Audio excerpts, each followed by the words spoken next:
Guys, thank you for joining me as Brandon, the therapist. Today, I'm joined by Erik and Melissa from Live Child Free, and we're going to discuss how to choose to be child free and making that decision and the difficulties of making that decision. So, I would like to introduce Erik and Melissa. They have such a great story. I'll let them begin and tell you a little bit about them. Hi, everybody, and thanks for having us, Brandon. We appreciate being here. I'm very grateful. So I'll start, I guess. So my name is Melissa, and we are a couple who went through infertility for 6 years. So we went through a lot of different stuff, but we went through different procedures. We had some medical trauma mixed in there, but for us, after 6 years, we made the decision to stop and move into a life as a family of two and pivot there. So that's the general overview synopsis. And we have a podcast that is about that journey as well, called Live Child Free with Erik and Melissa. So that's our short intro, I guess. And I'm Erik, the second half of the team. So when and how did your journey begin? Well, let's see, how far back do we want to go? We were married, we dated for about 8 years before we got married. We've been married 10 years now. And so we knew when we got married, we wanted to start trying right away to have kids. But and feel free to jump in and ask me to clarify anything or ask us any questions, if I'm moving too fast or not giving enough detail. But that's where the child or trying to have a child started, was right after we got married 10 years ago. And we had a lot of discussions over the course of our dating life about having kids. And we came from very different backgrounds on whether or not we wanted to have kids or how we felt about having kids too. What was the question? What were some of the difficulties in the journey with trying to get pregnant? Start. So when we started, I was 34. So when we started, we waited about 6 months or so where nothing was happening, where we decided to go to the doctor and all that, and got tests. And at the end of the day, the only thing at that time that they could really point to was an issue with Erik's test analysis. So then he kind of had to take over from there and see what the options were. Yeah, so the doctor basically said that, sometimes I forget the timeline, but it was basically that the semen volume was low, which is not the same as low sperm count. Essentially, what the problem with low semen volume is not that the sperm is not healthy or swimming well, it's just there's not a lot of it. So he prescribed, an ultrasound to see what was going on. And am I jumping ahead? No, that's right. Okay.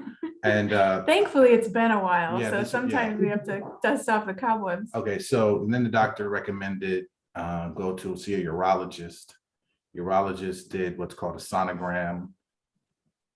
He looked at my, genital area and saw that there was like a blockage in my seminal vesicle, which is literally the part of your reproductive system that gives volume to your semen. So you get your sperm comes from your testicles, seminal vesicle gives your ejaculate the rest of the fluid. So that was what the issue was. He recommended a small outpatient procedure to clear up the blockage. And when we heard that, we were like, cool, let's go for it. Yeah, we were excited because we were like, great, if that solves the problem, this small procedure, we're not going to have to do IVF and all that other stuff. And it's covered by insurance. We were really excited. Your insurance covered it? I'm sorry? Your insurance covered it? It did. They covered that because when it's a man, it's considered a urology procedure. Yeah. It's not under infertility. It wasn't an infertility procedure at all. Yeah. So it was like win-win. anything in my file that was under infertility did not get covered. Yeah. And but unfortunately, I mean, I'll sort of jump ahead. The procedure, well, we thought the procedure was fine, but like when I was coming out of it, the doctor just sort of offhandedly told me, don't get constipated. And I didn't really think anything of it because I'm not that type. I don't normally get constipated. I have the opposite issue. I'm going all the time. So we're really open about everything, as you can tell. Yeah. So anyway, long story short, I had real bad complications from it, a couple of hospitalizations, and then finally, what ended up happening is I got an infection. I got a perforated bowel from this. Ended up in the hospital. Septic. 2 weeks after, 2 weeks after the outpatient surgery, he was completely septic in the hospital. Nearly passed away. Yeah, this was 2 weeks of agony. I'm skipping ahead, but like those 2 weeks between that was really, really rough. But, yeah. And so I ended up in the hospital for about 25 days? Yeah. 25 days, had a colostomy that I had to have for a year, colostomy bag. Thankfully that has been reversed. I had to have surgery to reverse what they did for the emergency surgery a year later. So now everything works normally, but that's what they had to do to save his life. In that emergency surgery, they had to, in order for his body to heal, they had to give him a colostomy. So yeah, I mean, he was in the ICU for like 12 days and then in the hospital a total of 25. So that one small fertility procedure ended up being a huge medical trauma that is hard to even describe in a short conversation, just how traumatic it was. It was for both of us, for him as the patient and for me as the wife. It was extremely traumatic. And then to have it take a whole year really to heal was like we were in survival mode and kind of holding our breath. And then he was dealing with medical issues for an entire year because of that. So that was how our fertility journey started, so. Yeah, that was the beginning. And then sort of fast forward. Do you have any questions before we go forward? I know it was a lot. I think he started to. Oh. We're going to ask you, Melissa, how did you support Erik and how were you feeling during that time? I was terrified. I mean, when we went into the hospital and they told me what was going on, I didn't know if he was going to make it through surgery. And then when he made it through surgery, he was, on a ventilator and unconscious for the first 4 days. And I didn't know, my whole world just fell apart on me. And it was the first really traumatic thing I'd ever been through. So, it was extremely intense. And all I cared about was my husband surviving and being okay. And then after he eventually got out of the hospital, was me trying to support him and help care for his physical needs. But also then we had to help support each other through the mental health side of it. It was very difficult, but to answer your question for support, I think it was mostly communicating with each other, but also giving each other space when we needed to. It was very challenging, extremely challenging that year. Hey, can you talk about the mental health side a little bit? That journey and the toughness that it takes to just go through it, overcome, and be okay again. So it was interesting because for me, I don't even know if this was a healthy way to handle it or not, but when I came out of surgery in the hospital, I had a colostomy bag. But I also knew that there was a chance that it was going to get reversed. And so I spent that first year sort of like in limbo of like, not like, I knew it was there. I did everything I needed to do physically, but like, I never allowed myself to think of that as being permanent. And so like, it was a trauma. It really was a year-long trauma that I had to deal with, but I didn't really fully accept it because I was like, there's a chance that this will be done. And it was like, if it turns out that this is permanent, then I'll start to deal with it. But in the meantime, let me just push forward, because we didn't even mention at the time I was in law school. So I was just trying to push forward and, make it through. So there was a lot of unprocessed stuff that was going on. And I think for both of us. Kind of like pushing away some of the emotions around what was happening just to survive that first year. Yeah. And I think once he had his surgery that a year later that reversed the colostomy, then I think there was that's when like we started more to process what we'd been through and like the mental health, the effects of it started to show up. It was after that for me, I started to really feel the effects of that trauma. And I started to, I ended up going to therapy, and we both did. Yeah, we both went to therapy separately, and that really helped me because I was feeling so overwhelmed, but I was also having like flashbacks of the most traumatic moments. And then on top of it, remember, we were also in the trauma of infertility. Right. So it was like the harder thing at that moment was actually getting past the medical trauma.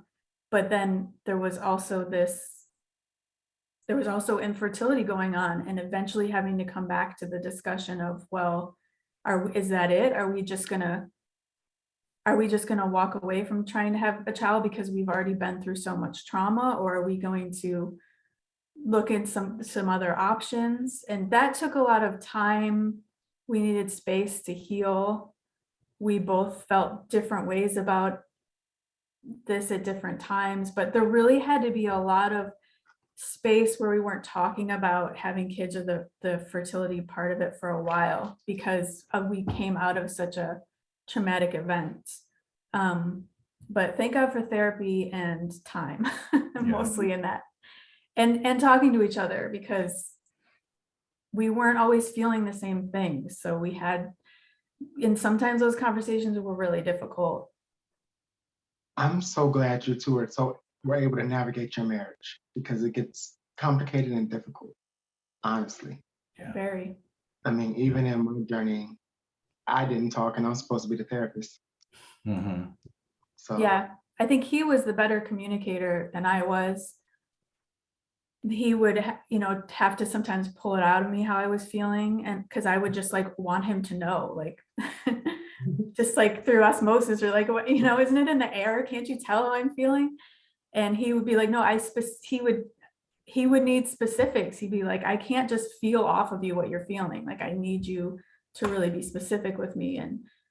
And so that was hard, but I think he was better at that than I was. But to your point, I wonder if we hadn't already had many years practicing communication as a couple, I don't know how we would have gotten through. I think that's a good point. Yeah, we've been together for a while. A long time. Yeah. Mm-hmm.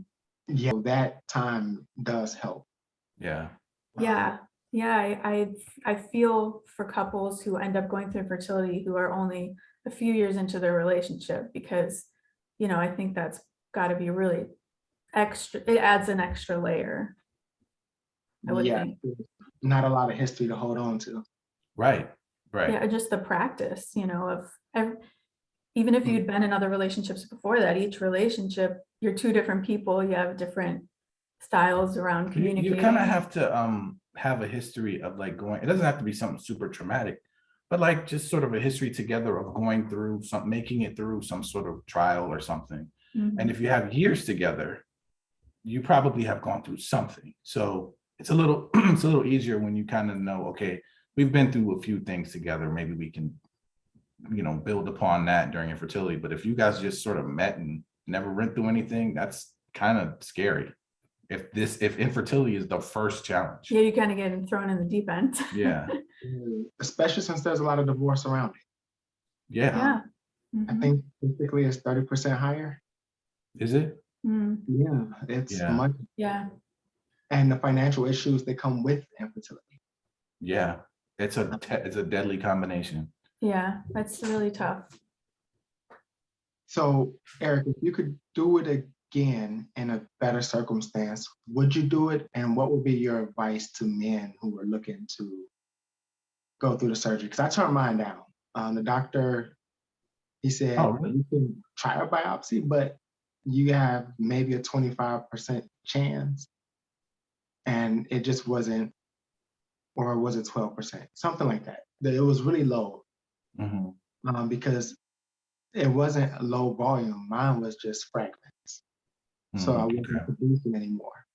And I said, the odds are too low. There's no sense of doing a surgery when you give me odds that are so low.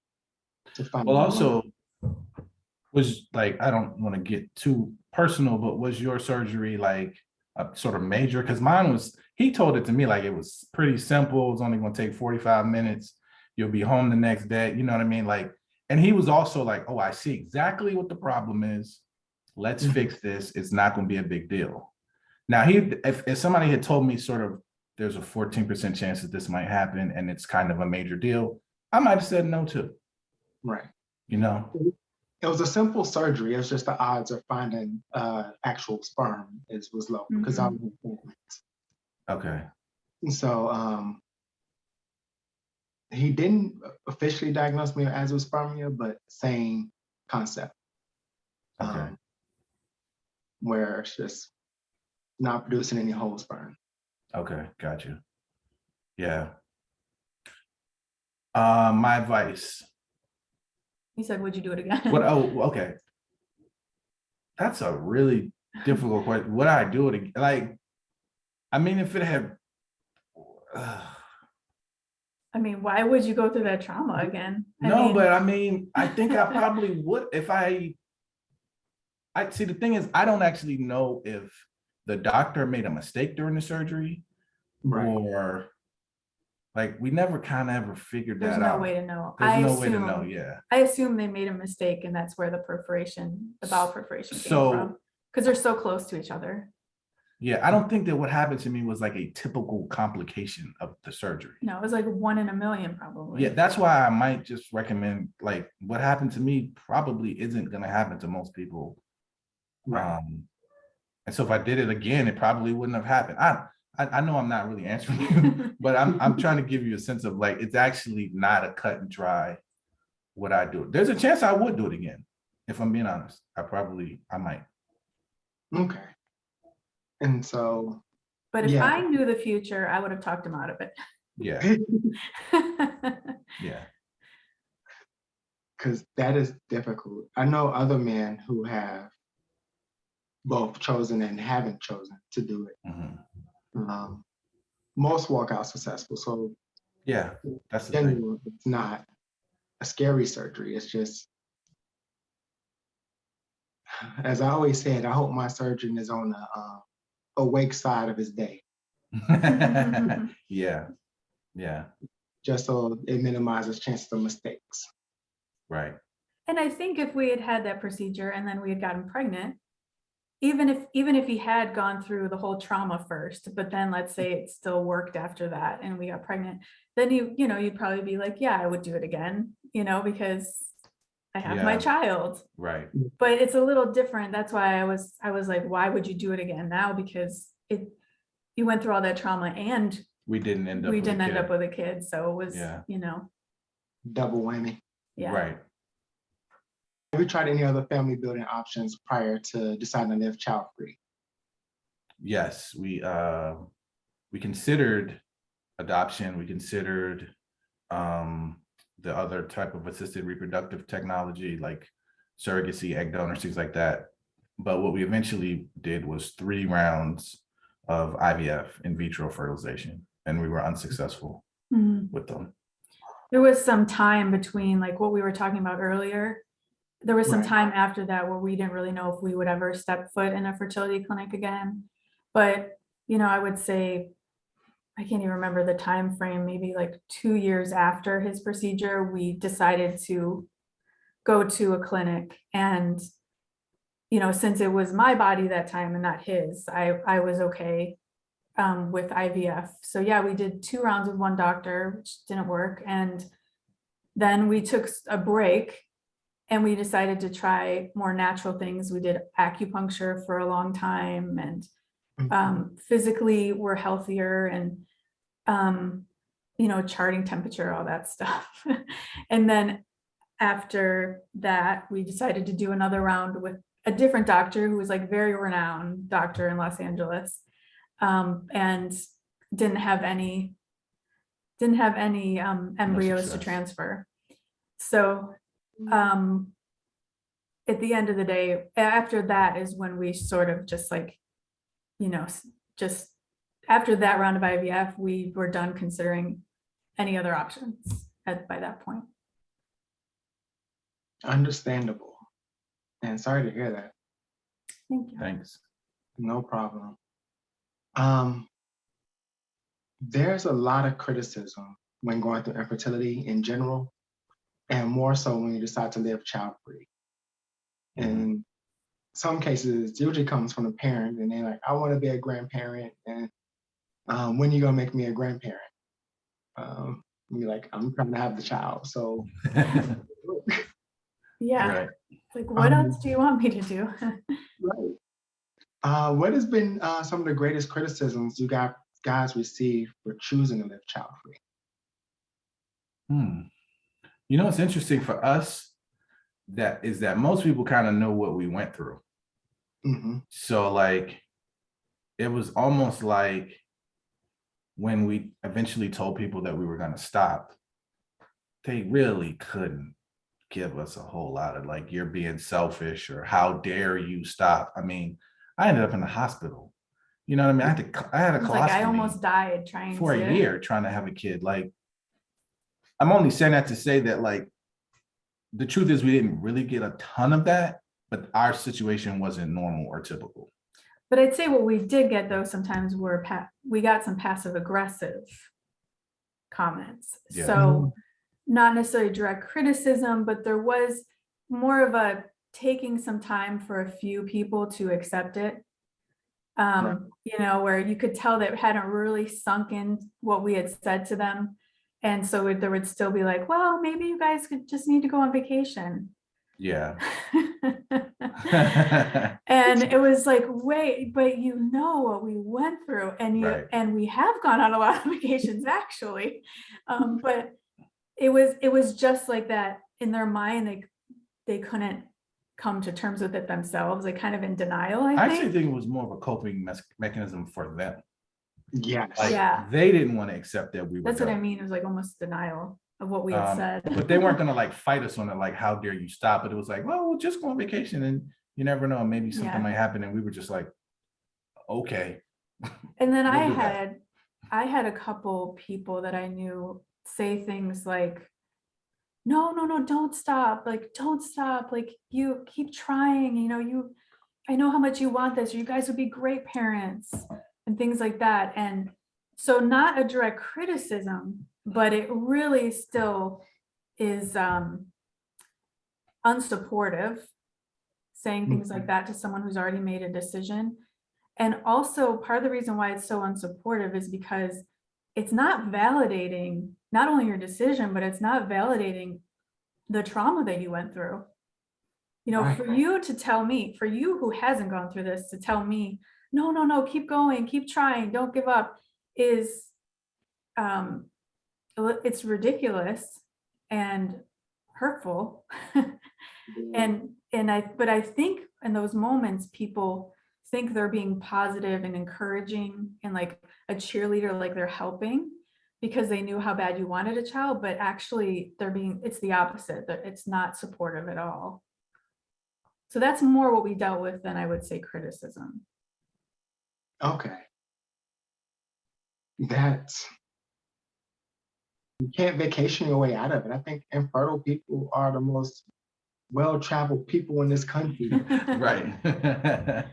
So Right. half the country doing the journey, trying to vacation or get away or de-stress. Yeah. And we did take breaks. Some people, they go from treatment to treatment to treatment. We were the type of people who took breaks and kind of thought about things or gave ourselves some space. Yeah. So we did go on vacations. So did you guys use any support groups, or were there any available to you? I did not. I mean, maybe are there groups for men now? You might know better than I do. We had this conversation before, you and I, Yeah. Brandon. I don't think there are any. Resolve started one. Oh, really? Well, let me know. Okay. You know, I'm interested. But back then when we were really in the thick of it, I don't remember seeing anything for men. I went to a support group, let's see, towards the end, while we were doing IVF, I went to a support group here that I can't remember if it was a Resolve support group or how I found it, but I went to that several times. And then there was one time when I went to one that was more like a yoga type thing for women going through infertility. But yeah, I didn't last long in either group. And I could tell you why. It's because I was one of those people who really needed to talk about the elephant in the room, that some of us this isn't going to work for some of us. Some of us aren't going to become parents. What do we do with all of this trauma, this grief, this emotion, especially if it doesn't work? Like, I needed to talk about that. And in those groups, it was all very much focused on like people talking about what treatments they were going through or sharing advice, or, there'd be some of the talking about the difficulty of it and the grief, but nobody ever wanted to talk about the what ifs. And I needed that because I was so afraid of that. And I thought, well, to calm that fear down, I need to talk about it. But it's very taboo in a lot of infertility groups, I think, to talk about that. Without trying to be funny, it sounded like you went to an in-person Facebook group. Yeah, that is what it's like. Yeah. Because they are full of people who don't really want to talk about it, but have a lot of questions. And we know the grief is there. Which almost the perfect segue for the next question, which is, and you both talked about this, so feel free not to spend much time on it. It's the mental health aspect of the infertility journey, more than a trauma from a surgery. How did you guys cope with that or deal with that? For me, during therapy, we kind of ventured into a lot of different areas. And so I think for me, it was all therapy based, just dealing with, how I felt about the decision to stop, how I felt about possibly not having kids. Like, I mean, to just sort of sum it up, it was really therapy and dealing with all of that. That's awesome. Yeah. How about you? I think for me, obviously therapy was a huge help. But also, reading books by other people who had gone through infertility and reading blogs by people who had been through it. And then eventually by people who had been childless after infertility, reading about their experiences was very helpful to me. And trying to think of some other things that were really helpful with the mental health front. Like asking myself some questions, which were prompted from some of the books I read that were about really thinking about, why do I want kids? Because it's an assumption of like, you're just going to have kids. And then I'd wanted them since I was a child myself, and I was assumed I would be a mother. But when you really stop and ask yourself, what is it that I want to get out of becoming a parent? What am I most excited about? What am I looking forward to? And what are my expectations for that? What do I want out of it? And that kind of an exercise really helped me, because I learned that there's some things that I wanted that I don't have to be a parent to get. And number two, some of the things I had in my mind were really fantasies, like not the reality of what parenting is. Like some of the expectations I had was more about like being pregnant and decorating the nursery and having the baby shower, and then like kind of like these Pinterest or Instagram moments, and thinking that I was going to be healthier too, and like more fit, because then I had to be a role model. So just like certain things that weren't necessarily, I wasn't really thinking about what it is to actually parent and be a parent. I was thinking about these kind of fantasy moments, dream moments that weren't. So I was thinking about some of that and getting kind of deep with it, I think is really helpful, because I found that some of the things I really wanted to were like, if I was being honest with myself, it was that I was going to feel more like a real woman, and like feel more like I'd arrived, I was mature, feel like I was more worthy, and feel better about myself. Like some of those things that you think you're like becoming a mother is going to do for you. I don't know if I'm explaining that well. No, but I agree with you perfectly. yeah. And really, like, having a child can't give you your worthiness. It can't give you your value. You have to find that on your own, whether you're a parent or not. No, when you're telling that about the fantasy, I remember daydreaming about what would this little child be like. We eventually adopted, and I have a son who just turned 4. And so it was that fantasy of like, will I ever be a dad? Am I a man? I've never heard it from a female's perspective. I don't think my wife really questioned her womanhood, mainly because the problem was with me, but to hear that was eye-opening. Yeah, well, I think we live in a society that really, growing up in this culture as a woman, it's taught to you, not necessarily directly, but in a lot of indirect ways, it's taught to you that your value as a woman does lie in eventually being a mother. That message is loud and clear culturally. And so for a lot of women with infertility, I think part of the fear, and it's not always conscious, it's sometimes subconscious, sometimes the fear is like, well, who am I going to be if I'm not a mom? Like it just feels almost like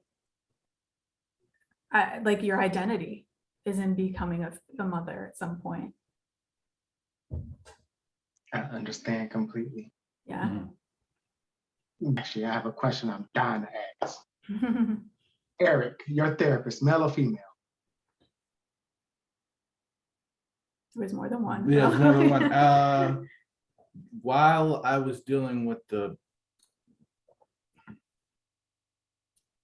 actually, it gotta was go back in the memory. It was 2, because it was one where we were living in San Diego when I actually was sick, and then we moved to LA, and then so it was like male, female, and there was sort of both. Okay. Yeah. I only asked that question because I wanted to go to therapy, but I wasn't comfortable talking to a female about my genitalia. And I also, I forgot what was going on at that time, but I didn't want to be accused of anything and having to be that vulnerable. So I was looking for a male, and there were none. Okay. Which is when I decided to actually switch over and add infertility to my practice. But just out of curiosity, were you comfortable with one more than the other, or was the experience with the male first? So to be honest, like, it's weird. After having gone through IVF and my surgery and a colostomy bag and pooping into a bag, like, talking about medical stuff for me. And I'm not saying that to belittle what you said, because I totally would get that. But like, what happened with me was like, I went through so much stuff that like, just sort of talking about body parts, kind of the stigma kind of went away. Like, I don't know, I like, even in this conversation we were talking about, I was talking about the seminal vesicle. We're used to it now. Yeah, like, I think it's because you were so vulnerable in the hospital. Yeah. Like, he was so vulnerable. I hated it. And then had to continue to be very vulnerable about that, so that the vulnerability level of speaking to a therapist about it suddenly didn't feel so. Well, so here's what happened. Like I got sick, and then my parents had to fly in from Maryland, and it was like, well, what kind of surgery were you having? And they didn't know that suddenly your business is just all of my out there. You had surgery to clean your seminal vesicle, Eric? Like, what's that all about? And why do you have this? And like, it was just like, everything is out now. I've already talked to my parents about this stuff. I can talk to a therapist. And then how many teams of doctors Yeah. coming in and out all the time, and everybody, Yeah. to kind of change the game. Yeah. That would make sense. Yeah. It would make a lot of sense. And thank you for answering that, because I know it was off the cusp. No, it's fine. No, it's a good question. Like, it's a really good question.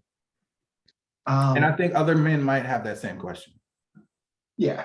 Yeah. Definitely. Because most men are afraid of therapy. Just because the process is emotional. Exactly. Mm-hmm. And we're going to dive into those feelings that hurt. We got to.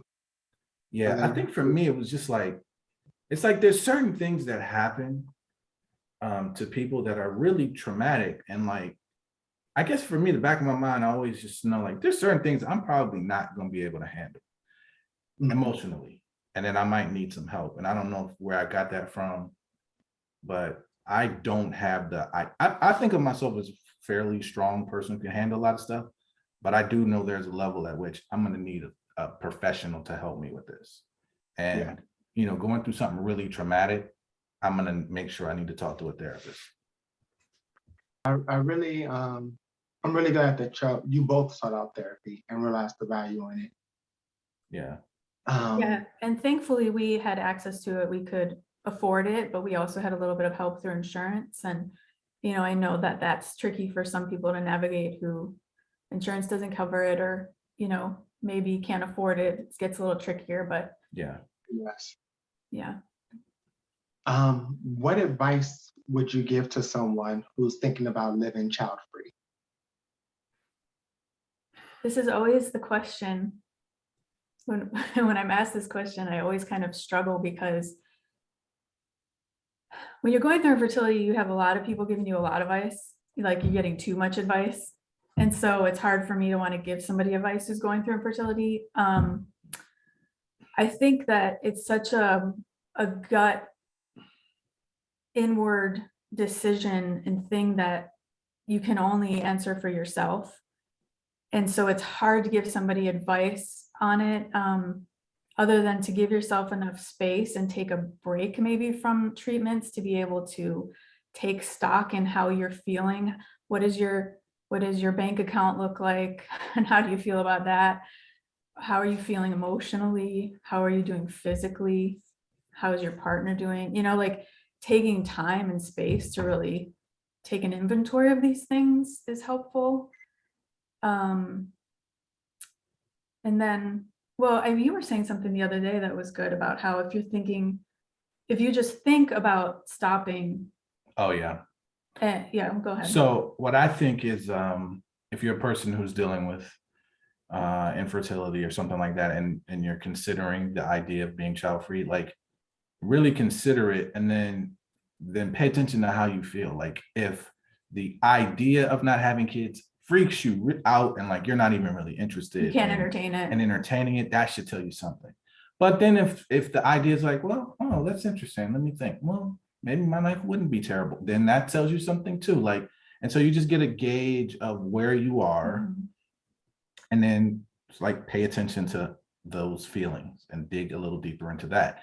And that's actually going to tell you how you can handle it, or whether or not it's the right thing for you, or it's the right, like, because the thing is, you might freak out about it today, and then in a month from now, it might be easier for you to think about. And so like, you just need to sort of pay attention to where all of that is with you and in your spirit. But I would give, the advice that I would give is to just know that like being child-free is not the worst thing in the world. Like it's difficult. The transition. The transition, yeah, but We're fine. I watch basketball games and laugh at things, and my life isn't terrible. It's good to know, like, you just need to know that it is an option for you. Yeah. Like, it's a valid option for you that you can just call it quits on the whole thing. You can give yourself permission to call it quits if you want to. And if that feels like a relief, hearing that, maybe that means it's something you need to consider. Or that it's okay for you to consider. It's okay for you to consider it. It's a valid option, and you can have a happy life going in that direction, just like you can have a happy life being a parent. And I think it is important for people to know that there's people like Melissa and I who were normal. We're not living our best life and jet setting around the world, but we're also not crying ourselves to sleep every night. Yeah, like you can have a happy happy life with or without kids. Just stuck together. Right. Yeah. And we're still married and still happily married. It's also important to remember, I said I wasn't going to give any advice, but I'm kind of just thinking of things to remember, not really, I don't know if it's advice, but I think it's important to remember that it's not your fault, the situation you're in. Yes. You have to release yourself from that in order to make the right decisions for yourself. Like, it is not our fault that we were diagnosed with infertility. It's not our fault that IVF didn't work. And even if we had never done IVF and decided not to do it or couldn't afford to do it, it still wouldn't have been our fault. There should be no guilt. There should be no guilt. There shouldn't be guilt that you should have, done acupuncture. You should have eaten more yams, or you should have, seen this kind of doctor and that kind of doctor, or maybe you're uncomfortable with spending more money, or you don't want to. Maybe you'd have to take a second mortgage out on your house to be able to afford IVF, and you don't want to do that. That's okay. Like, there needs to be no guilt. There's no guilt. This was a medical diagnosis. If I was diagnosed with some type of a cancer today, that wouldn't be my fault. I was diagnosed with infertility, not our fault. Like, the guilt thing just needs to go out the window. That is excellent advice. Both of you took key points. I learned a lot from you. Thank you. So I really appreciate it. I won't hold you guys too much longer. Thank you for your time. Thank you for being so candid. It's the only way to break down the taboos, right? Yes. And I really enjoy personally listening to your podcast. Thank you. Thank you. Thank you. Appreciate that. I really thank you guys for joining me today. Erik and Melissa can be found at livechildfree.com. Yes. Yeah, there's connections to all of our social and our podcast and everything on there if you just go to the website. So yes. Is there one that you're more active on? Instagram. So easiest way to connect with you guys is through the website. Instagram is next. Yeah. Yeah. And our contact information is on the website. If anyone email wants is good too. Find us. Yeah. And that's livechildfree at hello@livechildfree.com. Yeah. Yes. But again, just go to the website. It'll be easier. Links for everything. All right. So again, I want to thank you for joining me today. Thank you for being available and making the time zone difference work. No problem. Thank you for what you're doing too, Brandon. Absolutely.